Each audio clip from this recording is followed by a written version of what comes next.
Começando mais um Havashi Pod, diretamente da Vila Mariana, em São Paulo. A gente está aqui no Plot B Studio e comigo, Yulia Serra. Bem-vinda, Yulia. Muito obrigada mais uma vez, sempre um prazer estar aqui. Bom, e hoje vamos agradecer quem está apoiando a gente. Olha, temos apoiadores. SEO Lab, empresa de consultoria de SEO, desenvolve também sites, aplicações. A Jagger, que é uma agência de conteúdo digital. Eu faço parte da Jagger também, devo dizer, sendo bem honesto. E a Havashi Media, que é a consultoria que a gente tem, que trabalha principalmente com publishers, empresas do mercado editorial. Bom, então a gente já tem 3 empresas aqui nos apoiando, a Plot B, né, o estúdio que a gente grava aqui na Vila Mariana também. E é importante, né? Graças a eles a gente consegue estar aqui fazendo a produção do Havashi Pod. Importante, gente, eu vou dizer isso porque a gente tem uma lista de pessoas pedindo para vir, para dar entrevista. Fico super feliz, mas um recado importante. A gente não cobra por entrevista. Já mais de uma pessoa me perguntou se a gente cobrava. Não, a gente não cobra por entrevista. É tudo editorial. Então, se alguém falar que vai colocar você aqui porque me conhece, ou porque esquece, não tem. Ninguém falou que tem isso, mas se tiver, já fico alerta. Eu trabalhei na revista Caras, né? Então, eu já vi de tudo nessa vida de pessoas que faziam promessas, colocavam na Caras. Não é, gente. Ninguém cobra aqui, é tudo editorial. Porque se a sua pauta é boa, porque se você é uma pessoa que a gente entende que vai contribuir para as pessoas que acompanham o conteúdo de marketing, mídia, inovação, mercado que a gente faz, você pode vir aqui. Claro que tem uma filinha aí, mas vai andar. Eu sempre ouço dizer que convidado é um desafio, né, para quem tem podcast, mas acho que tem um ponto importante, que é um diferencial. Esse podcast é feito para quem quer acompanhar o mercado de mídia, mercado de entretenimento, quando eu digo entretenimento, negócio do entretenimento. Então, acho que isso também explica por que a gente tem uma demanda reprimida, porque tem pessoas de marketing, de publicidade, do mercado editorial querendo vir aqui. E a gente vai receber várias pessoas aí nos próximos meses. Talvez testar um formato com 2 pessoas para bater um papo, mas eu gosto do formato de entrevista. Eu acho que a gente consegue aprofundar mais nos temas. E por falar em entrevista, hoje a gente recebeu aqui o Ricardo Lima. Ricardo Lima é português e veio para falar do Web Summit. Ele tem feito alguns encontros aqui com a imprensa e veio aqui no podcast. Obrigado a todo o pessoal do Web Summit. Eu já fui a algumas edições do Web Summit, acho um evento super legal e vai começar no Rio de Janeiro. E aí o Ricardo vai falar agora, já em seguida, né? Recebendo no Havashi Pod o Ricardo Lima, que é Head de Startups e Investors na Web Summit. Ricardo, obrigado por ter vindo. Você que é português, né? O pessoal já vamos falar mais de português. Obrigado pelo convite, Havashi. Ricardo, me conta um pouco da sua origem, né? O Web Summit, para quem não sabe, só para dar um contexto, o Web Summit é um evento de inovação, de tecnologia, e para mim um dos grandes diferenciais é que reúne um grande número de startups. Diferentemente de outros eventos que a gente vê, esse tem muito foco, ou o Web Summit tem muito foco startup. Acontece no Catar, está indo para Vancouver agora, tem Lisboa, e tem no Brasil, vai ter no Rio de Janeiro agora. Em abril. 27 a 30 de abril. E é um dos maiores eventos, né, de inovação, tecnologia do mundo. Ricardo, eu queria entender da onde você saiu e como você chegou no Web Summit, sendo português também, né? Como tudo isso se conecta. Por onde começar? Se calhar pelo início. Eu sou filho de cabo-verdianos. Portanto, antes de Portugal, os meus pais, toda a minha família é de Cabo Verde. Muita gente não sabe onde é Cabo Verde. Cabo Verde são 9 ilhas que estão ali na costa oeste da África. E nasci em Portugal, cresci em Espanha, voltei para Portugal. E eu costumo dizer que eu sou um falhado. Eu tenho falhado ao longo da minha vida, mas tenho tido a sorte de cair em pé. Porquê que eu digo isto? Porque inicialmente eu queria ser programador.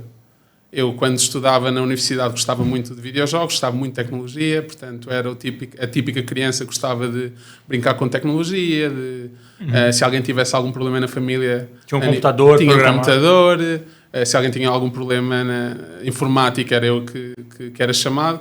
Portanto, sempre fui fascinado por este mundo da tecnologia.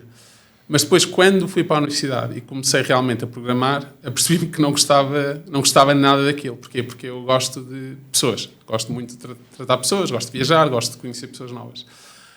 Por sorte, na universidade surgiu uma organização liderada por estudantes, que é a IESEC, que me começou a dar mais esse toque pessoal. Portanto, a IESEC aquilo que faz é organiza estágios internacionais para estudantes universitários, portanto, tanto profissionais como de voluntariado. E eu fui trabalhando nessa organização e fui tendo a oportunidade de liderar equipas. Uma das coisas que eu também gostava muito de viajar, aviões.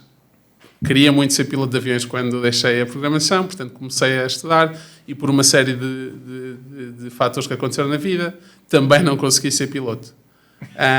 Portanto, falhei novamente. E eu aí pensei, então mas o que é que eu faço com a minha vida?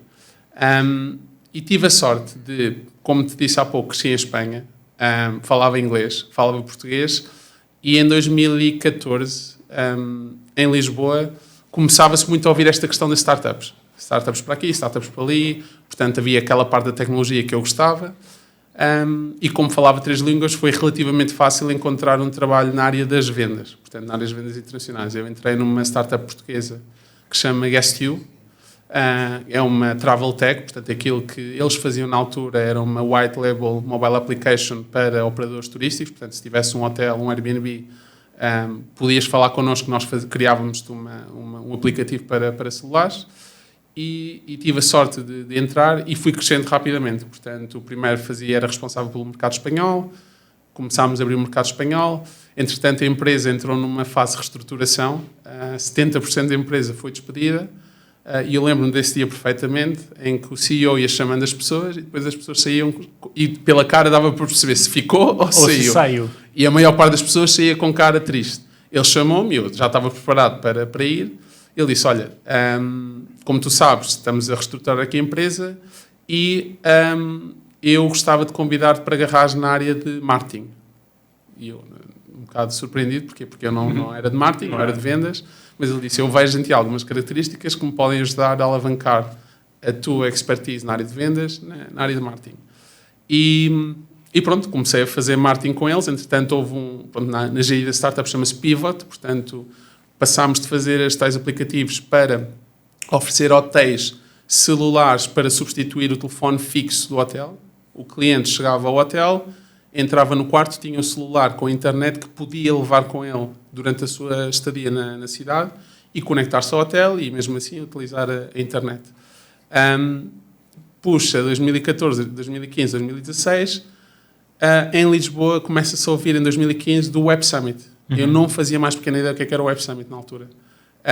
E vi uma notícia a dizer que uma startup portuguesa que se chama Codacy, que é uma plataforma que ajuda programadores a programar melhor naquela altura, que tinha ganho os Oscars da inovação. Eu nem sabia que havia Oscars da inovação. Comecei a ler mais um bocadinho, eles tinham ganho uma competição que se chama Pitch Competition, no Web Summit, em Dublin, em 2015. E isso formou um movimento em Portugal para trazer o Web Summit para Lisboa, porque a empresa estava num processo de tentar perceber se fazia sentido continuar em Dublin. Para dar um pouco de contexto para quem não conhece o evento, o Web Summit, ele começou em Dublin. Sim. E aí ele foi crescendo. Certo. O que, num certo sentido, ficou grande demais até para o espaço físico que tinha lá em Dublin. E aí ele se mudou para Lisboa, em Portugal, onde é um evento que tem mais de 80 mil, 70, 80 mil. 71 mil pessoas. 71 mil pessoas. E já não conseguimos crescer mais em Lisboa também. E é comum vocês terem todos os ingressos vendidos, né? Sim. É isso que... Mas por que não é mais possível crescer? Por uma questão de espaço físico. Espaço físico mesmo. Não tem uma área... Hoje vocês usam a Altice, né? Sim, Altice Arena. Temos os 4 pavilhões da Feira Internacional de Lisboa. Construímos ainda um 5º pavilhão. Portanto, uma estrutura temporária funciona como pavilhão 5, mas já não há mais espaço por onde crescer em Lisboa. Que é um problema que eu imagino que vocês tenham no Brasil também, que todo ano está indo mais... Começou, a expectativa era 20 mil no primeiro, no Brasil, eu bem me lembro, né? Eu fiz uma coluna sobre isso. Era 20 mil, depois foi para 40, bateu quase 40 mil no total, e esse ano tem Vamos manter. Porque também tem uma limitação física, né? Também. Tá. Mas há espaço para crescer aqui ainda. Mas tem espaço para crescer. Muito bem. Aí você está num evento do tamanho do Web Summit, quando foi para Lisboa já era bem maior, e aí você falou, vou lá, ou alguém veio até você. Como foi esse caminho, assim? Eu, dentro da GuestU e com a vinda do Web Summit para Lisboa, o governo em Portugal organizou uma competição de startups portuguesas para selecionar startups portuguesas que iam estar presentes na primeira edição do Web Summit em Lisboa. Portanto, nós candidatámos, fomos a uma competição de pitch, mais uma vez organizada pelo governo. O nosso CEO fez o pitch e eu, em paralelo, lembro-me perfeitamente de ter recebido um e-mail na minha caixa de entrada de uma Sofia Pires, que era uma amiga minha da universidade, achava eu, a anunciar o programa de voluntariado para o Web Summit. Então, eu mandei-lhe aliás, mandei-lhe uma mensagem no LinkedIn, olha, Sofia, acho que recebi um e-mail teu. Ela, como assim recebeste um e-mail meu? Disse, esta és tu? E ela, sou, queres ser voluntário? Eu disse, pode ser. E 5 minutos depois tinha um e-mail na minha caixa de entrada a dizer, bem-vindo ao programa de voluntariado do Web Summit. Em paralelo, a GuestU é selecionada pelo governo para estar presente no Web Summit. Portanto, eu nessa primeira edição de 2016 fui voluntário, ao mesmo tempo em que estava a coordenar a presença da GuestU dentro do evento. Curiosamente, esta história normalmente eu não conto muito, mas fui voluntário na área dos investidores do Web Summit, fiquei responsável pelo acesso à área dos investidores, ao lounge, em que basicamente o meu papel era garantir que só os founders com reuniões com investidores entravam e assim que eles tinham as reuniões tinham que sair. Sendo que o meu CEO foi lá, falou comigo e ele entrou e ficou lá os 3 dias ficou os 3 dias do evento. Depois do evento, a equipa do Web Summit veio falar comigo e disse-me, olha, estamos a pensar em abrir um escritório aqui em Lisboa, foste referenciado pela Sofia, queres fazer uma entrevista? Eu disse que sim, fizemos o processo, tive a sorte de ser selecionado com o ponto de nós ainda não temos o escritório em Lisboa, não sabemos quando é que vamos ter, portanto, o que é que tu achas de vir a Dublin, porque isto é uma empresa, como tu disseste bem, irlandesa, vens a Dublin, ficas aqui uns meses e depois, quando abrimos o escritório em Lisboa, tu vais para Lisboa. Eu disse, não quero ir viver para Dublin. Portanto, se esse for o contexto, eu fico em Lisboa e depois, quando vocês realmente abrirem um escritório, dizem-me e aí podemos voltar a falar. Eles disseram, ok, então vens cá um mês fazer o onboarding e depois abrimos o escritório. E assim foi. E qual é o seu papel hoje no relacionamento com as startups? Assim, como é a dinâmica das startups dentro do Web Summit? Sim. Qual é o seu papel dentro dessa dinâmica? E por que o Web Summit tem atraído um número tão grande de startups? Né? Eu fui para o Qatar imaginando que ia ter algumas startups, e tinha milhares. Né? Sim. Por que é tão atrativo para a startup estar dentro do Web Summit e como vocês, e você, né, obviamente, dentro desse papel, fazem com que isso seja mais eficiente para elas? Ok.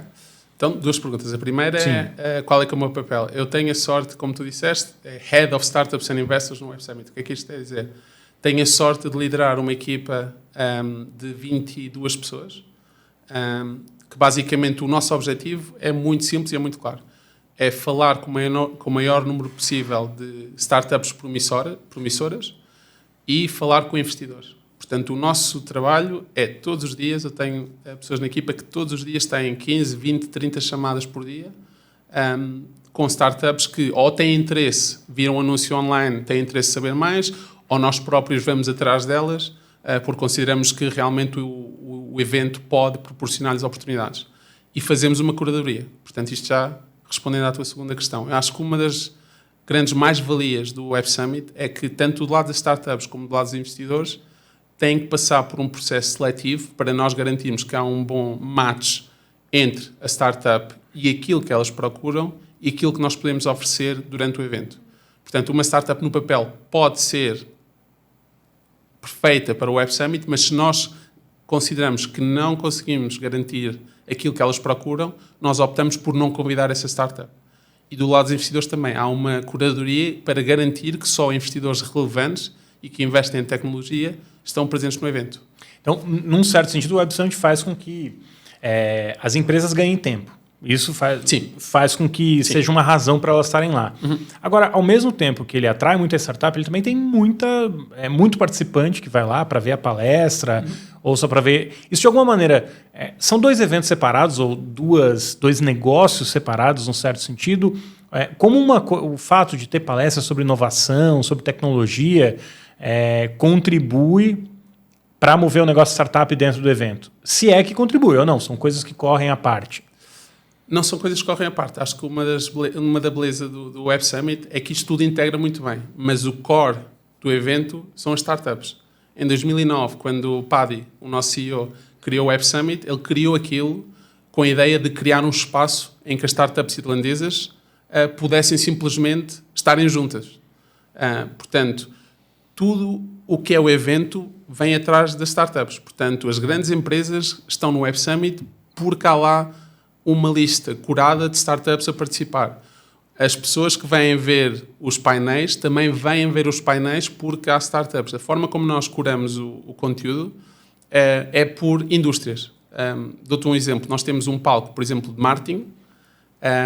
Dentro desse palco, obviamente, que está toda uma lista de speakers e de conteúdo sobre marketing, mas depois, no evento em si, à volta do palco de marketing, estão startups relevantes para a área de marketing. Então, tu, Ravaz, se tens interesse em marketing, podes ir ver conteúdo interessante e antes ou depois de ver o conteúdo, podes estar lá a ver startups, falar com os founders, perceber soluções que podes por exemplo, utilizar no teu podcast ou podes utilizar naquilo que tu estiveres a fazer. Portanto, a startup está no centro do Web Summit.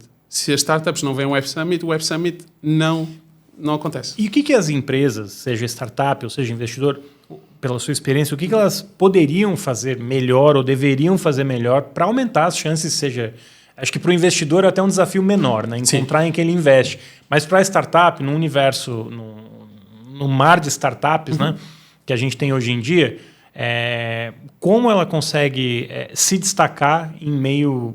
Quem vai no Web Summit, né, ou num grande evento que tem empresas, né, exposições... Sim. São estandes, muitas marcas, uma disputa ferrenha pela atenção das pessoas e nem sempre é fácil você atrair esse investidor ou chamar a atenção do investidor. Sim. Pela experiência de vocês, assim, do Web Summit, qual é se é que tem, né, quais são as melhores práticas para as empresas que querem se destacar num evento como esse? Eu olho para o Web Summit como uma amostra do mercado. O que é que eu quero dizer com isto? O Web Summit acaba por funcionar como um acelerador de oportunidades destas mesmas empresas. É difícil destacar-se no Web Summit, é difícil destacar-se no mercado. Portanto, as empresas que vingam no mercado são aquelas empresas que se preparam, são aquelas empresas que sabem realmente quais é que são os objetivos, são aquelas empresas que põem os recursos a funcionar para esses mesmos objetivos. Transpondo isto para o Web Summit. Eu, se sou um founder e quero, por exemplo, levantar a minha próxima rodada de capital, eu preciso de me preparar para fazer isso. Eu preciso identificar quem são os investidores que estão a investir na minha área, eu preciso de garantir que consigo falar com eles, preciso de garantir que o meu produto está a funcionar e que tem as métricas que aqueles investidores estão à procura, preciso de garantir que a minha estrutura de marketing, seja a nível de preparação do pitch deck, seja a nível de preparação de uma press release, portanto, que tudo isso suporta a história que eu estou a contar. Porque isto acaba por ser uma história, não é? Portanto, os founders, quando vão ao Web Summit, querem contar a sua história. Nós damos-lhes oportunidades durante o evento, temos a tal competição de pitch, temos reuniões entre investidores e startups que nós tentamos preparar para eles, temos reuniões com mentores, mas voltando ao cerne, voltando àquilo que um founder tem que fazer para retirar o maior proveito do Web Summit, ou aquilo que um founder tem que fazer para vingar, é preparação e execução. Portanto, num evento falemos aqui do Rio, 30 e muitas mil pessoas que se juntam no Rio, eu preciso garantir que, por um lado, sei aquilo que vou, sei os meus objetivos e que trabalhem em base a esses objetivos. Quantas startups a gente deve ter no Rio, nessa edição que acontece em abril no Rio? Nós já temos mais de 1000 startups registadas, nós estamos com as inscrições abertas até dia 9 de abril, o objetivo são 1100, portanto já estamos quase a fechar as inscrições deste ano para o programa, sendo que já há um crescimento em comparação ao ano passado, que é um bocadinho aquilo que estavas a dizer há pouco, não é? Portanto, Quando o Web Summit foi para o Rio, né, um dos objetivos, né, do governo, de todos os grupos que apoiaram a ida, era ativar a economia carioca, né, do Rio de Janeiro, a brasileira, mas particularmente carioca, e estimular ou tentar ter algo semelhante com o que aconteceu em Lisboa, né, que de fato atraiu uma série de startups, uma série de empresas. Isso foi alcançado de alguma forma no Rio?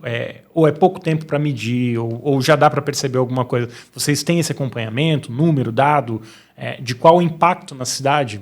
Sim, nós temos tentado fazer esse acompanhamento.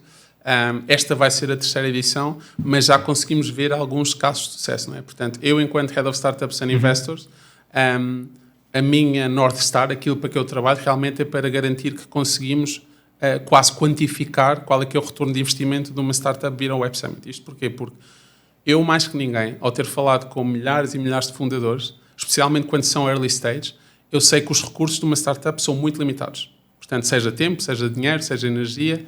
Portanto, se eu estiver a falar com um founder, aquele founder também dizer eu tenho recursos muito limitados, eu preciso garantir que realmente vai ter algum tipo de retorno tendo em conta os objetivos que eles têm. E nós já começamos a ver casos de startups que começam a levantar algumas rodadas de capital, por exemplo, depois de terem vindo ao Web Summit. Acho que uma das grandes dificuldades que nós temos, e uma das coisas que eu digo também aos founders, é que é muito raro um founder chegar ao evento, por exemplo, se o objetivo for levantar a ronda de capital, e levantar a ronda de capital naquele evento, não é? Portanto, muitas vezes o evento funciona como uma porta de entrada. Estamos aqui a falar, essa conversa continua. Curiosamente, tivemos uma história de uma startup brasileira, o ano passado, que conseguiu um term sheet assinado no guardanapo do Tim Draper que fez commitment de $1 milhão. Mas isto é um caso raro. Portanto, isto são casos que acontecem com alguma raridade, mas nós já conseguimos começar a ver realmente que startups que vêm, por exemplo, connosco ao evento no Rio, por exemplo, vão para Lisboa numa questão de expansão internacional. Eu muitas vezes falo muito do investimento porque é provavelmente o maior objetivo que as startups têm quando vêm aos nossos eventos, mas os nossos eventos proporcionam uma série de oportunidades a nível de captação de clientes. Muitas vezes startups falam comigo e dizem eu sinto que ainda estou numa fase muito embrionária para ir a um evento como o Web Summit. Eu digo-lhe, se calhar é agora que tens que vir ao Web Summit porque vai acelerar o teu processo, por exemplo, de captação de feedback, de entrada no mercado. Se calhar estás a pensar construir o teu produto de uma forma, mas ao falar com outros founders, a falar com investidores, a falar com grandes empresas, percebes que não é o caminho por aí e se calhar um processo que no mercado leva-te meses, em 3 dias consegues já ter uma ideia que realmente... Eu venho de uma indústria conservadora, né? Sim. Mídia, trabalhei em jornal impresso, trabalhei, enfim, e trabalho até hoje, né? Como consultor em vários desses grupos. E me parece que, em vários casos, tem um distanciamento dessas empresas mais tradicionais desse universo da startup. Sim. É uma visão equivocada que eu tenho, assim, a mídia tradicional talvez pudesse estar mais perto da startup, eu deveria estar mais perto da startup. Estou falando de mídia tradicional, sim, mas eu acho que isso pode ser passado por outras indústrias também. Algumas indústrias talvez tenham mais receio de investir em inovação. Todo mundo quer inovar, todo mundo diz que quer inovar, mas na prática, assim, vamos arriscar com uma empresa nova. Não, preciso de 5 cases seus, ou me indica 3 clientes que você já tem grandes para eu poder fechar com você também. O Web Summit, de alguma maneira, ele consegue ajudar nessa equação? Consegue. De que maneira? Consegue. Um bocadinho aquilo que estamos a falar. Eu acho que também uma das grandes belezas do Web Summit é o amalgamento de indústrias. Muitas vezes aquilo que acontece com mídia ou com empresas de legacy é que estão muito orientadas para a sua própria indústria. Portanto, eu sou jornalista, se calhar vou a eventos com outros jornalistas. Aquilo que um evento como o Web Summit traz é um choque de indústrias. E neste momento a tecnologia pode ser aplicada nas mais diferentes indústrias. Do teu caso, daquilo que é quase inevitável falar nesta altura, que é a inteligência artificial. Sim. Não é? Portanto, a inteligência artificial é um horizontal. A inteligência artificial pode ser aplicada a muitas indústrias. Aquilo que acontece com empresas de legacy é que eu tenho feito as coisas de uma determinada maneira, atingido um determinado patamar, portanto, vou resistir à mudança. É como um ser humano. Portanto, eu muitas vezes só mudo quando sou obrigado a mudar. Quando os meus números começam a crescer, começo a pensar, tenho que fazer alguma coisa diferente e aí vou-me orientar para tentar perceber o que é que eu posso fazer. Um evento como o Web Summit pode dar, ou pode acelerar esse processo. Eu posso estar a andar no Web Summit, vejo uma startup que está a fazer algo interessante, vou lá falar e, isto se calhar é interessante, vamos aqui tentar. Mas é como tu dizes, as empresas têm que se preparar para essa transformação e isso vem de dentro. E é importante entender também que tem um trabalho de pesquisa, né? Não é só... você chega no evento, o cara assim, e aí o que você vai fazer? Não vai fazer nada, eu vou dar uma volta aqui e vou olhar. Como tem um número muito grande de startup, de empresa, palestra, o quanto é importante você ter um trabalho de preparação anterior ao evento, né? Muito. Tem o app que você... aliás, é bem eficiente, né? O app que você encontra as pessoas que vão estar, você consegue agendar a reunião e às vezes as pessoas acabam não olhando isso. Esse é um processo importante para ir num evento, qualquer evento grande, como o Web Summit? É muito importante a preparação. Era aquilo que eu falava há pouco também dos founders.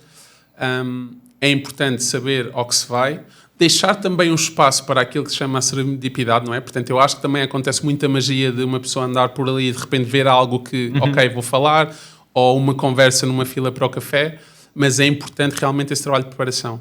Uma das coisas que diferencia o Web Summit de qualquer outro evento, pelo menos que eu conheça, e de qualquer outra empresa de eventos, é que toda a stack tecnológica, portanto, tu falavas do aplicativo, é desenvolvido por nós. Portanto, internamente. Sim, nós temos 320 pessoas a trabalhar na empresa, à volta de 70 são pessoas de produto. Portanto, nós, como trabalhamos a organizar eventos, sabemos mais que ninguém o que é que as pessoas, muitas vezes, as dificuldades que encontram no evento. Dou-te um exemplo daquilo que começámos a fazer em Lisboa o ano passado e que vamos replicar aqui no Rio, que são os meetups. Um dos desafios em eventos desta dimensão, falando, por exemplo, no exemplo que tu me deste, eu vou a um evento desta dimensão, são 70 mil pessoas, são 30 mil pessoas. Onde eu encontro os meus, né? É muito difícil. É difícil. Mesmo que tu te prepares, mesmo que tu procures perceber quem é que vai lá estar, mandas mensagens e tudo mais, é muito difícil. Portanto, um dos feedbacks que nós recebíamos é o evento é muito grande. Eu, se vou sozinho ou se vou com amigos, é muito difícil encontrar a minha tribo. Então, aquilo que nós fazemos agora, neste momento, é com a informação que nós temos sobre os attendees, perfil, onde é que trabalham, interesses, indústria, até próprio país, nós organizamos pequenos meetups curados para essas pessoas. Temos, por exemplo, o caso de brasileiros em Portugal. Nós organizamos um meetup brasileiros em Portugal, então todas as pessoas que vão de encontro a esse perfil recebem um convite para se registarem nesse meetup e depois, durante o evento, temos uma série de áreas em que as pessoas vão e estão lá 45 minutos a conhecer pessoas que podem ser relevantes para elas. Ou IA em mídia. Mais uma vez, Vai ter um grupo de IA em mídia. E nós criámos mais de 150 eventos, meetups, durante os 3 dias do evento, durante o dia, e mais 100 à noite. Porque o Web Summit também tem essa particularidade de tem os eventos durante o dia e depois temos aquilo que chamamos o Night Summit, que procura, mais uma vez, dar força a essa questão do networking, que é muito importante para nós. Eu não tenho dúvida que IA vai ser uma tendência do evento, como é de qualquer evento que tenha tecnologia hoje em dia. Eu vou te perguntar, sim, quais tendências vão ter. Você vai me falar que são 4 coisas de IA e uma outra coisa, mas antes eu vou te fazer uma pergunta. Sim. Talvez seja mais um comentário que uma pergunta. Mas não tem um risco também da gente ir para um evento na expectativa de abrir a cabeça, ver coisas diferentes, e é tanta IA, que a gente acaba não olhando para outras oportunidades no mercado hoje em dia, e o evento, num certo sentido, se tornar repetitivo? Considero que não, porque aqui também existe uma questão, por exemplo, a nível do conteúdo do evento, é uma questão editorial. Portanto, muitas das pessoas que tratam do nosso conteúdo vêm de backgrounds de jornalismo, portanto, são pessoas que estão muito informadas sobre tendências de mercado, sobre aquilo que está a acontecer, convidam realmente as pessoas certas para o conteúdo certo. Portanto, neste momento, sim, IA é quase inevitável no que toca ao mundo da tecnologia, mas nós temos uma série de outras trilhas, portanto, aliás, numa série de outras trilhas, nós temos 13 trilhas mais o Center Stage, em que se tu gostas de desporto, vais encontrar toques sobre desporto. Se tu gostas de moda, podes encontrar conteúdo sobre moda. Se gostas de influências, também vai haver ali conteúdo sobre influências. Portanto, eu acho que esta abrangência que nós conseguimos ter, tanto a nível do conteúdo como a nível de startups, faz com que o evento seja sempre updated, portanto, esteja sempre de acordo com aquilo que está a acontecer no mundo. E quais vão ser as tendências que a gente vai ter aí no Web Summit Rio? Aqui no Rio. Portanto, uma das grandes tendências são as redes sociais e a forma como estão a ser regulamentadas, não é? Portanto, nós temos estas questões com o TikTok, temos estas questões com o Twitter /X. Com todos, né? Exatamente. Hoje em dia não é inescapável. Portanto, exatamente. Temos muitas grandes empresas a vir, por exemplo, o TikTok vai cá estar. Falando sobre IA, sim, nós temos a OpenAI vai cá estar, a NVIDIA vai cá estar, Microsoft. Para o mercado no Brasil, uma das coisas que é muito relevante é a fintech também. Sim. O mercado brasileiro é muito, muito forte em fintech e nós temos grandes startups, tanto brasileiros como internacionais, também a virem falar sobre fintech. E depois outra grande tendência é a sustentabilidade. Por exemplo, no meu lado, no lado das startups e dos investidores, eu tenho pessoas na equipa que estão dedicadas a encontrar startups e investidores de impacto. Portanto, são startups e investidores cujos modelos de negócio andam à volta dos Objetivos de Desenvolvimento da ONU, seja sustentabilidade a nível ambiental, seja sustentabilidade a nível social, seja sustentabilidade a nível da própria tecnologia, não é? Portanto, o impacto que a tecnologia tem na sociedade. Será que de alguma maneira a gente está vendo aí uma mudança política no mundo inteiro, pode estar na pauta ou vai ser uma pauta presente também, um retrocesso do ESG em algum sentido, algum painel que vocês tenham imaginado que talvez surja esse assunto? Pode ser, eu de cabeça não tenho, mas nós temos muitos institucionais a vir também ao evento. Uma das coisas que o evento também consegue puxar muito são governos, tanto locais como nacionais, como regionais. Nós temos dezenas de delegações internacionais a virem a Lisboa, temos políticos em palco a falar sobre estas questões com os tecnologistas, o que também é algo que para mim é incrível, não é? Portanto, tu ouvires alguém que está a construir uma solução numa determinada área, seja, por exemplo, na área da sustentabilidade, e depois teres alguém com poder decisor num país, seja no Brasil, seja noutro país, também a dar a perspectiva governamental. Portanto, aqui este choque, digamos assim, ou estas conversas também são muito relevantes para aquilo que o Web Summit pretende ser. E tem uma coisa muito legal no formato do evento, né? Que além das palestras, vocês colocam jornalistas entrevistando pessoas no palco, e não é combinado. Certo. Não tem... Pode vir sugestão, pode até ter uma sugestão de pauta, mas o jornalista tem total liberdade ali de fazer as perguntas. E isso dá uma dinâmica diferente para o evento, né? Sim. Tem perguntas difíceis no evento, porque às vezes a gente vê em vários eventos, assim, vai o diretor de uma empresa conversar com outro diretor da empresa e vira uma conversa assim, sua empresa é incrível. Eu falo, não, realmente, a sua empresa também é incrível. E aí a gente está fazendo... E tem uma dinâmica diferente ali no Web Summit. Mas vocês equilibram isso também. O quanto isso é planejado para ter essa provocação dentro do evento, essas provocações com jornalistas, e o quanto é feito ou estruturado para ter esse momento de que empresas vão vender um produto dela ali dentro. Nós temos uma política de no pay to play. O que é que isto quer dizer? Nem aceitamos dinheiro de pessoas que querem vir falar ao Web Summit, nem pagamos a ninguém. E isto permite-nos ter uma grande liberdade a nível de decidir para onde é que a conversa vai, não é? Como tu próprio disseste agora, os moderadores nos palcos são jornalistas. A duração das conversas são 20 minutos. E aí muitas vezes acontecem momentos tensos de perguntas em que o próprio entrevistado não sabe, ou se calhar não quer muito bem responder, mas nós achamos que é esse o caminho, não é? Portanto, para ir a um evento e, como tu próprio disseste, se calhar ver um pitch sobre um produto... Fica muito chato, muito chato. Portanto, nós, tanto a equipa, como eu disse, há muitos ex-jornalistas que fazem parte da nossa equipa, como os próprios moderadores, têm liberdade para fazer as questões, até com base na conversa que está a acontecer. Mas eu fico imaginando, vocês devem ter um trabalho maluco, assim, porque as empresas têm expectativas, a gente sabe como vários eventos acontecem, e muitas vezes a dinâmica do evento é justamente assim, eu vou participar do evento porque vão me tratar melhor, ou porque eu sou um patrocinador maior. E isso eu já vi, né? Já vi acontecer, que eu digo, no Web Summit, momentos tensos, assim, né? De entrevistas, palestras, às vezes um entrevistado que não vai bem, porque talvez não tivesse resposta para aquela pergunta.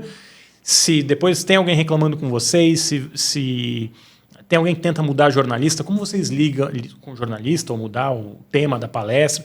Porque eu já ouvi também que vocês falam assim, olha, isso aqui não dá, não rola, não tem apelo para as pessoas, né? Para o público, para a audiência em geral. Como é lidar com essas expectativas, como você tem com as startups? Fui no evento, não saí sem um investidor. Certo. Como é lidar com toda essa expectativa no dia a dia, assim, de grandes empresas a startups que estão começando no jogo? Fica fácil quando és obcecado pela qualidade da experiência que estás a dar.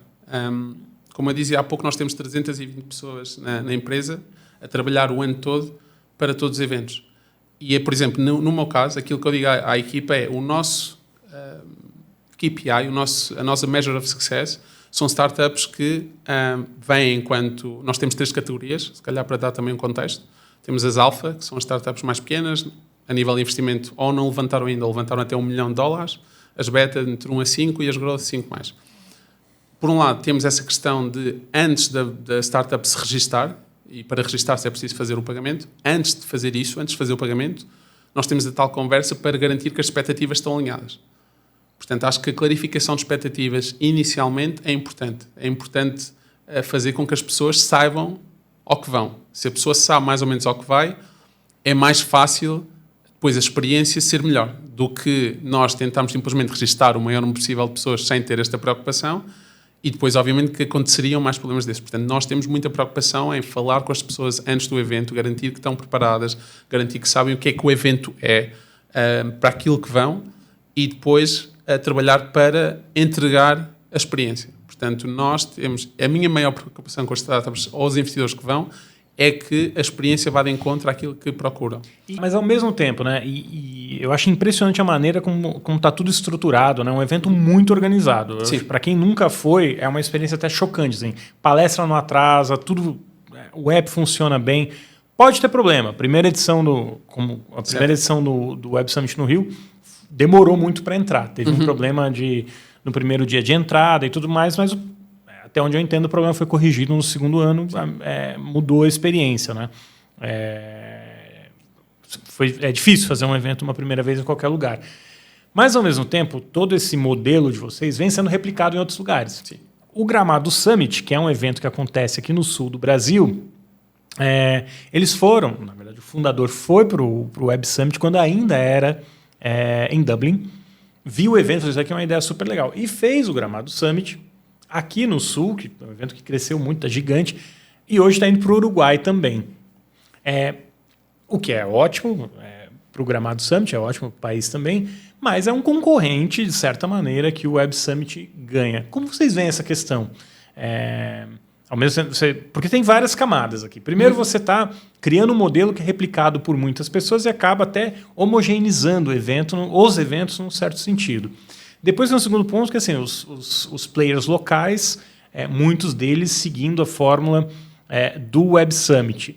É bom, é ruim? Qual é a sensação que você tem sobre isso, Ricardo? Eu acho que é bom, e acho que se o founder do Gramado Summit foi ao Web Summit e se inspirou, acho que esse é ele falou. É um elogio para o nosso trabalho. Mas continuando a linha, e aquilo que eu acho que faz o Web Summit único é também a tal obsessão pela qualidade da experiência, mas também pelos dados que nós conseguimos obter, não é? Portanto, nós, durante o evento, estamos constantemente a obter dados, seja, por exemplo, a nível das pessoas que estão presentes em cada um dos palcos, seja o número de reuniões que estão a ser organizados, e depois recolher feedback das próprias pessoas e constantemente estar a melhorar consoante aquilo que nos está a ser dito pelos nossos clientes. É um bocadinho o funcionamento de uma startup, não é? Sim. Portanto, é constantemente estar a recolher dados sobre aquilo que estamos a entregar e trabalhar com base naquilo o que não funciona, o que é que nós temos que fazer para que isto funcione e o que funciona a melhorar. Isto pode parecer fácil, mas é muito difícil e requer muito, muito trabalho e muito investimento. Particularmente em evento, que tem muito imprevisto. Particularmente em eventos, né? Exatamente. Portanto, particularmente em eventos, porque em eventos, especialmente desta magnitude, toda a gente vai lá para vender alguma coisa, que também é verdade, não é? Portanto, quase todas as pessoas estão lá porque querem vender alguma coisa. Portanto, é muito difícil fazer este trabalho de clarificação de expectativas, perceber aquilo que está a acontecer no terreno e adaptar para o próximo ano ser melhor. Por exemplo, aquilo que tu disseste foi um exemplo claro, não é? Portanto, no primeiro ano no Rio... Teve uma questão de fornecedor exatamente, também, né? Foi difícil. Portanto, com todo o know-how que nós temos também, o que é que nós temos de fazer no próximo ano para garantir que os problemas que aconteceram no ano 1 não se repetem no ano 2? O caso de Lisboa é um caso também que fala sobre isto. Dá para dizer que o Web Summit é como você, né? Cada queda joga para frente. Exatamente, joga para frente. E o crescimento do Web Summit em todos os mercados nos quais estamos também tem a ver muito com isso. Também temos muito a questão de abraçar a própria cidade. Acho que Lisboa abraçou o Web Summit. O Rio de Janeiro abraça o Web Summit. Doha abraça o Web Summit. Vancouver, vai ser agora a primeira edição, está a abraçar o Web Summit. E por que a ida de Toronto para Vancouver, Ricardo? Eu acho que Vancouver é um segredo muito guardado.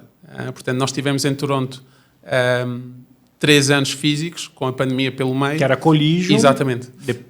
E aquilo muitas vezes que acontece como eu falava há pouco, há muitas delegações internacionais que vão ao nosso evento. Portanto, não é só, por exemplo, o fundador do Gramado que foi ao Web Summit ver. Há muitas delegações internacionais e nacionais e locais que vão ao Web Summit e quem não foi e quem vai pela primeira vez é como tu disseste, uau, isto é incrivelmente bem organizado para um evento deste tamanho. Então, o governo de Vancouver viu, percebeu o impacto que aquilo estava a ter em Toronto e disse, nós queremos isto em Vancouver. Portanto, e depois forma-se ali uma massa crítica em Vancouver, formou-se uma massa crítica em Vancouver, até que nos convenceram a trazer o Web Summit para Vancouver. Então, a vantagem ali para Vancouver que é do lado do Vale do Silício, né? Então, sim, o West Coast. Agora, tem diferença de uma edição para outra?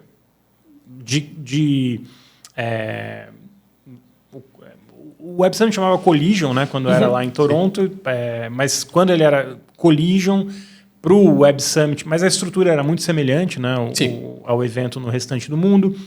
Diferença do Web Summit Brasil para o Canadá, para o Catar, para Lisboa, tem uma dinâmica diferente em cada evento ou a lógica é a mesma?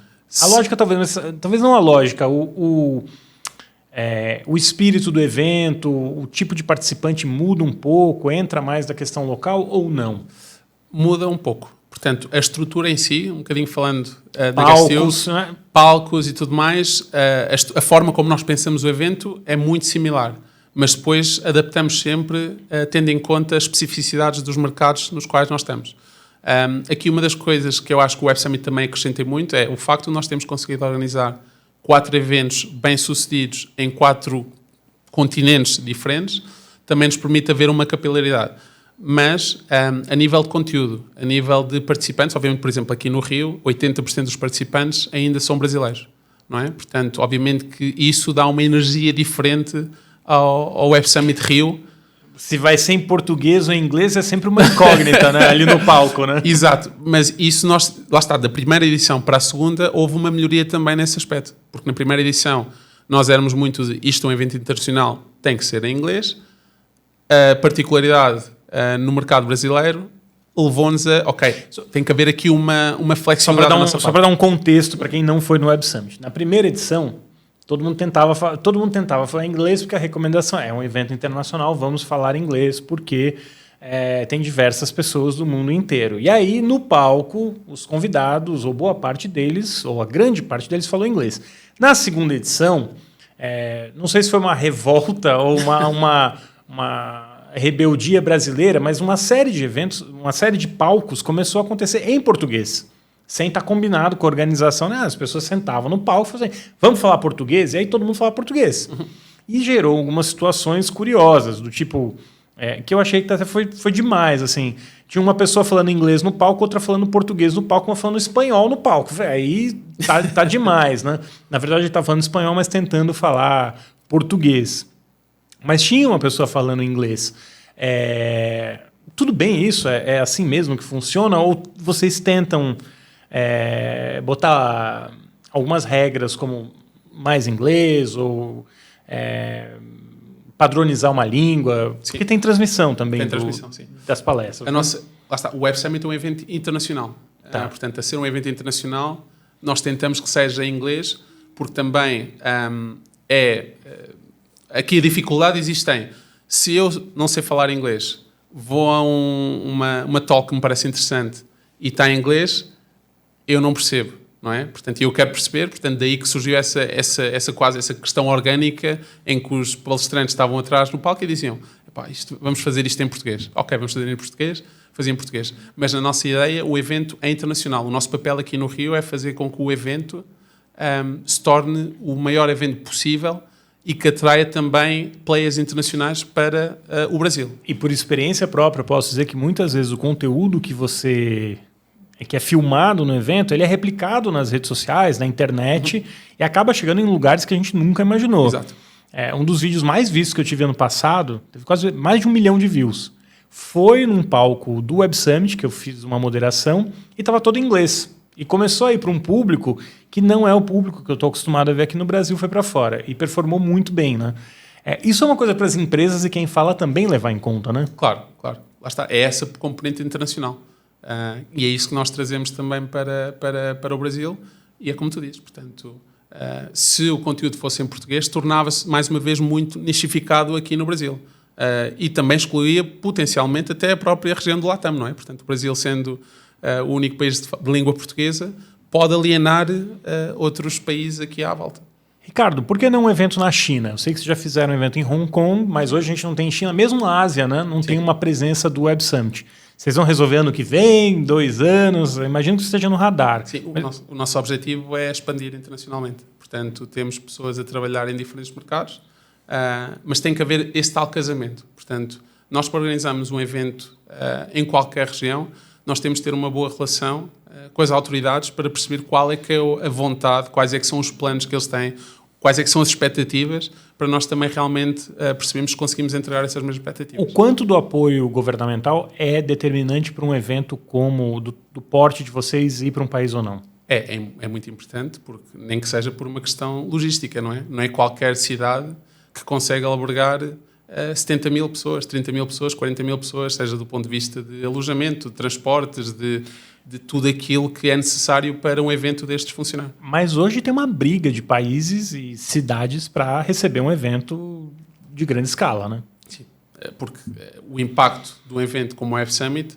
eu volto muito a Lisboa, porque Lisboa deu-nos quase um use case, isto falando na língua de startups, deu-nos quase um use case do impacto que pode ser para uma cidade, para um país, ter um evento que projeta internacionalmente, aquilo que estavas a dizer há pouco, essa mesma cidade e país. Neste momento, Lisboa é considerado um dos epicentros internacionais a nível de inovação. Nós tivemos casos de grandes empresas internacionais que foram ao Web Summit, portanto, foram ao Web Summit, conheceram a realidade, conheceram o ecossistema, conheceram empreendedores e acabaram por abrir escritórios nessa mesma cidade.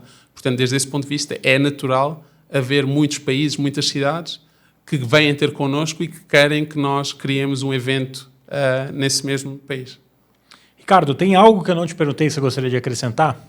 A nível do Web Summit no Rio, eu acho que, como eu disse há pouco, nós temos ainda as candidaturas abertas para startups. Vão ao website, se tiverem uma startup, mesmo que não achem que é o vosso momento, podem ir, têm uma conversa com alguém da nossa equipa, conseguem perceber realmente se faz ou não sentido para vocês. Se fizer sentido, vão. Se não fizer sentido, não vão, porque também, mais uma vez, recursos limitados. Do lado dos investidores, também, tu há pouco disseste que os investidores têm o trabalho mais fácil, não é? Portanto, as startups vão atrás deles, mas a verdade é que há muitos investidores, fundos de investimento pequenos, angel investors, que podem olhar para o Web Summit como uma oportunidade também de se conectar com startups altamente relevantes para eles. Portanto, também convido toda a gente aqui no Brasil a darem uma espreitada no nosso website, se fizer sentido, deixarem lá os dados para a nossa equipa entrar em contato com eles. Ricardo, muito obrigado. Obrigado pelo convite. Bom, agora voltando com o Yulia Serra para as notícias. Yulia, quais são as notícias para a gente comentar hoje aqui? Temos aqui algumas e vamos começar já com uma associação dos streamings, né? A gente fala tanto dos direitos de lutar pelas classes, os streamings aí chegando, e eles sentiram essa necessidade. 5 grandes streamings, o brasileiro Globoplay, Netflix, Prime Video, Disney Plus e a Max, criaram uma entidade que chama Streama, que tem a missão de representá-los aqui no Brasil. Adoro regulação, né? Mas o que eu acho que assim, quem não está nessa associação diz mais do que quem está do que quem não está. Tem um comentário, eu vou até fazer uma coluna sobre isso em algum momento. Tem um comentário geral de que as empresas não querem regulação, e no streaming é a mesma coisa. Não é diferente no caso do streaming brasileiro, né? A gente tem alguns players que de fato não querem regulação, e usualmente estão mais ligados às big techs, né? Que não querem nada, não querem regulação, né? Mas hoje, quando a gente fala de streaming, as empresas de streaming, boa parte delas, ou grande parte delas, as principais, Netflix, Globoplay, Amazon Max, Prime, Disney Plus. Essa turma está aberta à regulação, né? O que tem é um impasse entre governo e essas empresas com relação ao Codecine, a cota, né? Qual vai ser o tamanho da cota. E uma pessoa próxima a essas negociações chamou minha atenção para um ponto que eu acho bem importante, né? Ele falou: Guilherme, você ter uma cota hoje, sim, estimula o mercado, mas dependendo do tamanho da cota, vai encarecer muito a produção no país, porque hoje a gente não tem uma infraestrutura e falta mão de obra. Mesmo sem a cota, hoje em dia, o que essas empresas argumentam, eu vou além, não são só empresas, eu ouvi produtores de cinema que também reclamaram da mesma questão. Falta mão de obra no país. Então, quando a gente fala, vamos fazer cota, vamos aumentar, exigir mais volume de produção nacional, é super válido, né? Eu acho que é importante que a gente tenha uma cota no país, é importante que a gente tenha uma regulação que equipare streaming, ou pelo menos que deixe o jogo semelhante para todo mundo. Mas tem um ponto importante que não é só exigir a cota. Você precisa criar uma infraestrutura para a indústria. Você precisa treinar pessoas. Então não é só exigir a cota. Que programas de formação a gente tem para ter mais profissionais qualificados no Brasil, prontos para atuar em produções que possam ser exportadas, produções que possam gerar divisas para o país. Importante lembrar, a indústria audiovisual é gigantesca, é altamente competitiva. Eu escrevi recentemente uma coluna no Valor, onde basicamente eu dizia por que a Netflix vai investir 3, 4 vezes mais no México, são quase 4 vezes mais no México, em comparação ao Brasil. Por uma razão simples. Hoje, a mão de obra, a infraestrutura no México, a mão de obra atende melhor a demanda da Netflix do que o Brasil. E esses grandes players, essas grandes empresas multinacionais, elas vão para onde fazem um negócio melhor. Hoje, se você entrar na Netflix, tem produção da Colômbia, tem produção do Brasil, tem produção do mundo inteiro. E, claro, países que têm um produto mais eficiente, mais efetivo, levam vantagem. Onde a gente precisa tomar cuidado, né? A Coreia, por exemplo, teve um boom, ganhou um Oscar, teve a produção de lá fora Squid Game, aqui no Brasil Round 6, né? Um tremendo sucesso na Netflix, e depois teve uma queda muito grande do volume de produção de cinema na Coreia e também uma espécie de crise, né, do mercado, que passou a produzir muito filme para ir para o exterior e acabou olhando menos para a cultura local ali. Pelo menos isso foi o que eu li, o que eu ouvi sobre a Coreia, né? E a gente precisa tomar cuidado para não repetir esse erro da Coreia. Então, essa associação me parece muito importante, porque unir as empresas faz com que a conversa possa ser mais estruturada. Não sei se você percebeu, assim, né? No Brasil, sempre que tem qualquer coisa de audiovisual, e antes era só a Globo puxando essa conversa, não era só a Globo, tem várias empresas sempre reunidas, mas sempre viria assim, a pauta da Globo. A Globo faz parte desse grupo? Globoplay. O Globoplay faz parte. Então não é mais só uma pauta da Globo, porque quando era uma pauta só da Globo, era muito fácil lá em Brasília virar assim, é pauta da Globo. E aí toda a bancada de direito, que gosta de aparecer, né? E ia assim, eu sou contra a Globo, eu não vou votar na pauta da Globo. Então, eu acho importante esse movimento também para que deixe de ser uma pauta só da Globo.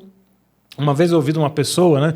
Outras pessoas, né? As fontes, ela falou assim, olha, Seria maravilhoso para a Globo se o SBT, a Record, a Band tivessem o mesmo tamanho que a Globo, fossem para Brasília e todos chegassem juntos lá para conversar com o governo. Mesmo quando outros canais abertos estão juntos com a Globo, a percepção é que o projeto é só da Globo. Porque hoje muitos percebem a Globo como se fosse a TV aberta. E não é. A gente tem players muito relevantes, como a Record, como o SBT, Band, e no streaming é semelhante, né? A gente tem a Netflix, que é a líder, também não pode virar uma pauta só da Netflix também. Eu, particularmente, não acho a Netflix uma big tech. Eu acho que ela é uma empresa de mídia, que tem muita tecnologia, é boa em tecnologia, tem a melhor experiência hoje de streaming, sem dúvida. Acho difícil ter uma... no conjunto, nem acho que são os melhores filmes. Não acho que são as melhores séries. Particularmente, eu prefiro a Apple TV. Acho que tem coisas bem interessantes no Globoplay, né? Quando fala de Brasil e tudo mais. Mas quando a gente pensa, né, nesse contexto, tanto para a Netflix ou para a Globo na TV aberta, ter uma associação para o setor, né, entendendo que o Globoplay é uma coisa, a Globo é outra, essa associação é só de streaming, mas é importante para que não vire uma pauta de A, B ou C só porque é um líder ou porque é uma big tech. Quem não está presente aí, se você for observar, é o Google, que tem o YouTube, que no final do dia acaba sendo streaming, e quem também não está aí é a Apple, né? Outro player grande. São big techs, e big techs, né, historicamente, não são muito fãs de regulação. Mas, justiça seja feita, a Amazon está presente aí com o Prime. Verdade, Prime, né? verdade. E aí, mudando um pouco de assunto, mas de um recorrente aqui que é IA, a Baidu lançou um modelo novo de raciocínio de IA para competir com o DeepSeek e, segundo eles, é tão boa quanto e custa metade do preço. Então, a gente já falou aqui em outros podcasts sobre a questão como o DeepSeek mudou a forma do mercado encarar a IA por abaixar o preço, e eles agora prometem pela metade do preço do DeepSeek. Eu estava lendo hoje até, tem as 7 magníficas, né, que são 7 grandes empresas americanas. Tem Nvidia, tem Google, entre outras aí, big techs.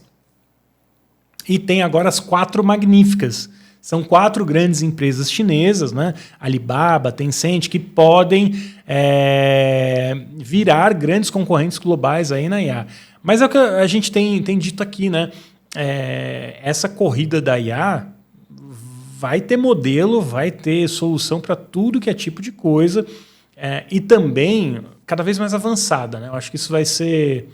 E é curioso que uma nova tecnologia, normalmente ela começa a ser adotada devagar e de repente ela explode e vai muito rápido. Eu estava entrevistando a Karina Sato, que é a irmã da Sabrina Sato, né? Apresentadora. E aí ela estava me contando que os pais dela, né, já usam o ChatGPT. São assinantes, usam o ChatGPT. Eu falei, caraca, olha, a gente já tem pessoas de um grupo que a gente nem imaginava usando o ChatGPT. Eu falei, mas é uma bobagem eu estar pensando isso, porque todo mundo que eu falo, de qualquer faixa de idade, está usando o GPT, então esse é um caminho sem volta mesmo, né? Verdade, cada vez mais pessoas e usando cada vez mais. E também falando de influencers aqui, é estimado, segundo a eMarketer, que os gastos com influenciadores passam de 10 bilhões este ano. Então, com marketing de influenciador. Esse era um valor que esperava ser atingido só em 2026, mas já, segundo o relatório deles deste ano, vai ser atingido em 2025. É curioso, eu estava falando com a Karina Sato justamente porque ela entrou na sociedade com a plataforma do Crocas, que a gente fez, que eu fiz a entrevista com o Crocas lá Web Summit em Doha, Qatar, né? No Qatar. Eu fiz a entrevista com o Crocas em Doha, no Qatar. O Crocas é um dos fundadores da Flint, né?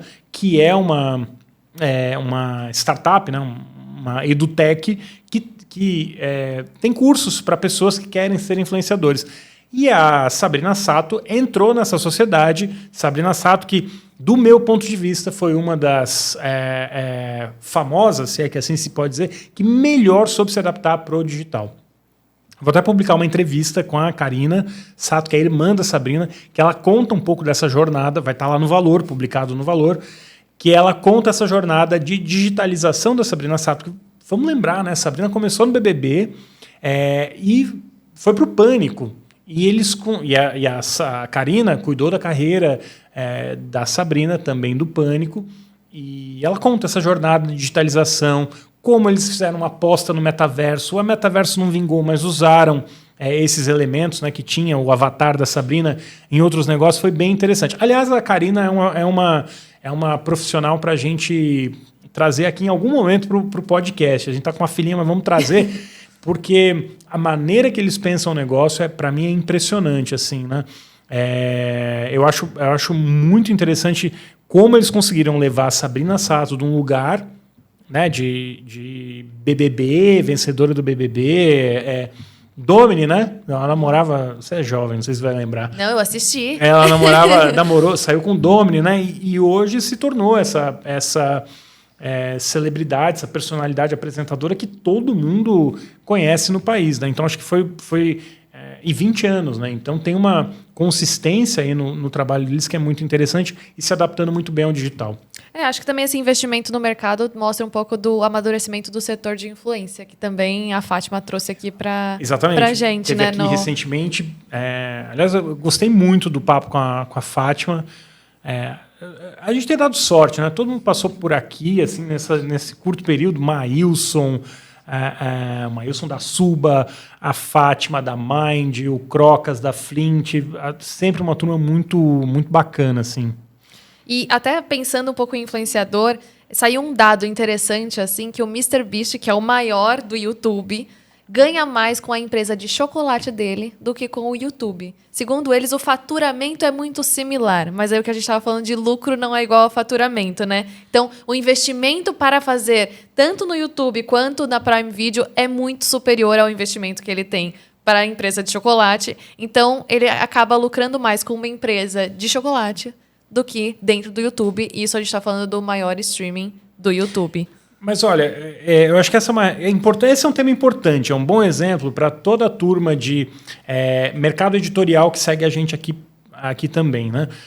O que o mercado editorial historicamente faz, né? E eu acho que hoje todo mundo, influenciador, mercado editorial, a gente constrói conteúdo, a gente alcança as pessoas e tem credibilidade com as pessoas, mas você tem que ter um produto para vender. Não dá para... É difícil você imaginar, por exemplo, só com esse podcast aqui, e como qualquer podcast, é muito difícil fechar conta. Para cada 1 milhão de podcasts, deve ter 10 que ganham dinheiro e que pagam as contas e que ganham muito dinheiro só fazendo podcast. A gente já trouxe aqui empresas no início, algumas dessas empresas eu sou sócio. Qual é a lógica?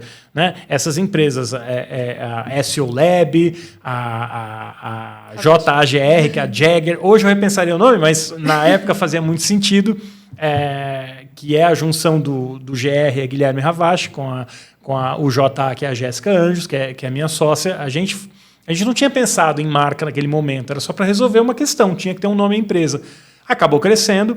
Mas hoje, quando a gente faz o podcast, é uma oportunidade que eu tenho de expor essas marcas para um número maior de pessoas e também um momento que eu consigo interagir com pessoas que são mais inteligentes do que eu, pelo menos naquilo que eu estou chamando essas pessoas para conversarem comigo. Então também é uma oportunidade de aprendizado.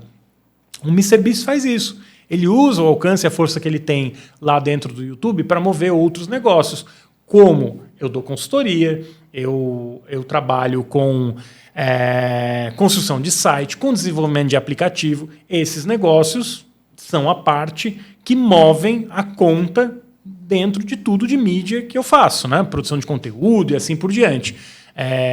A Yulia está dentro dessa estrutura, mas em algum momento vai empreender também, imagino, né?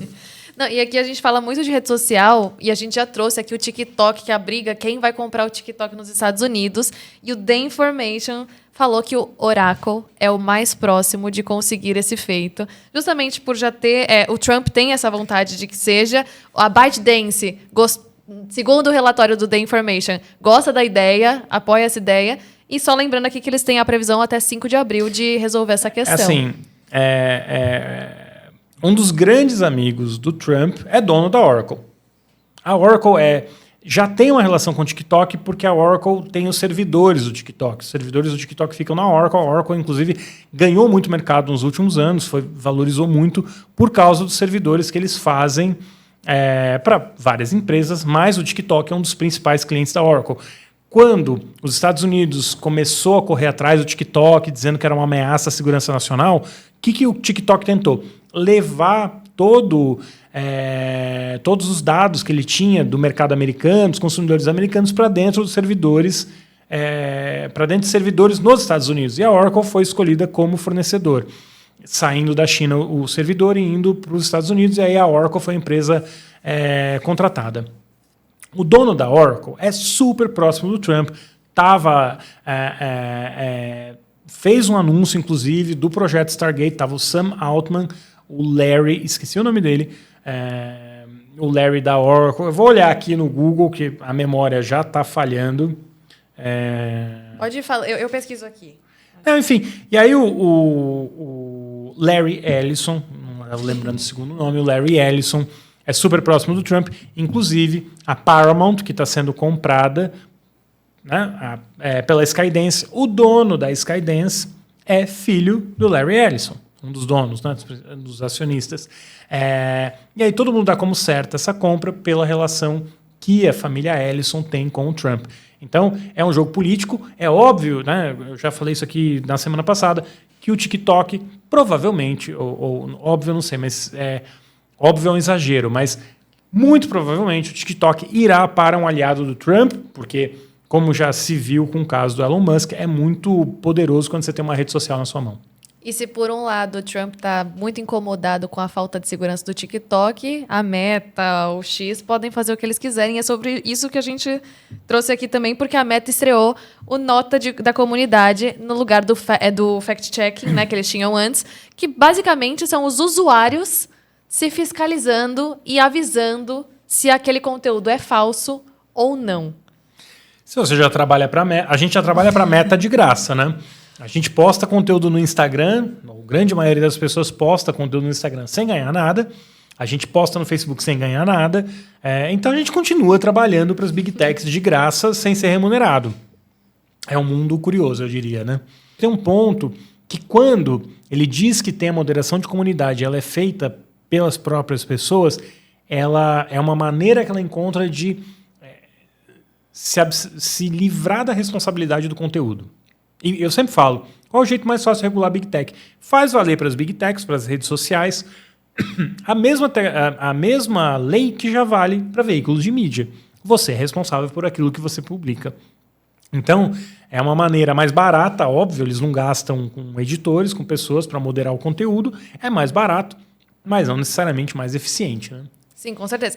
Na teoria você tem que passar por fazer um teste ali para você ser aprovado, né? Você tem que seguir alguns critérios, mas ainda são pessoas, são usuários, não é ninguém assim comprovadamente checando ali o fato que dá para você assegurar que aquilo de fato é verdadeiro ou é uma fake news. Se você quer trabalhar pro Mark Zuckerberg de graça, deixá-lo um pouco mais rico, fica só o convite. Cadastrar. Fica o convite, é só se cadastrar, faz ali a papelada e segue em frente, né? Bom, e o Facebook lançou então a monetização de stories para todos os criadores de conteúdo. Basicamente, eles têm que ser inscritos no programa de monetização do Facebook para poder participar. Tá. Mas, segundo eles, é mais uma estratégia para você bombar seu conteúdo. Então, você já vai publicar alguma coisa no Reels, já vai publicar um vídeo mais longo, faça cortes, publique nos stories e essa monetização seria progressiva, então de acordo com os views que você tem no stories. É um jeito de dizer que se você for grande, você vai ganhar mais, e é um jeito me parece um jeito do Facebook, né? Facebook, Instagram, da Meta, tentar atrair essa audiência do TikTok nos Estados Unidos, principalmente. Importante dizer, esses programas que pagam, normalmente só pagam bem nos Estados Unidos, tá? No resto do mundo, você ganha merreca, ganha centavos, pelo menos historicamente foi assim, a não ser que você seja um publisher ou um player que caia nas graças dessas empresas, né? E aí elas vão te pagar mais, mas usualmente é um valor super baixo, não fecha a conta. Mas com o TikTok, né, mudando, indo para o fim, certamente a Meta tá pensando em como atrair esse público do TikTok para dentro das plataformas dela, né? Perfeito. É isso. Muito bem. Encerramos por aqui hoje. Obrigado aí pela sua presença, por acompanhar. Lembrando que tem uma newsletter que a gente publica no LinkedIn com conteúdo de mídia, tecnologia. São visões, ou é uma visão mais pessoal da minha parte. Tem ainda a coluna no Valor. Se você gostou desse conteúdo, né? Se você gostou do podcast, segue no Spotify. Tá no YouTube também. Siga no YouTube e até a próxima. Obrigado, Julia.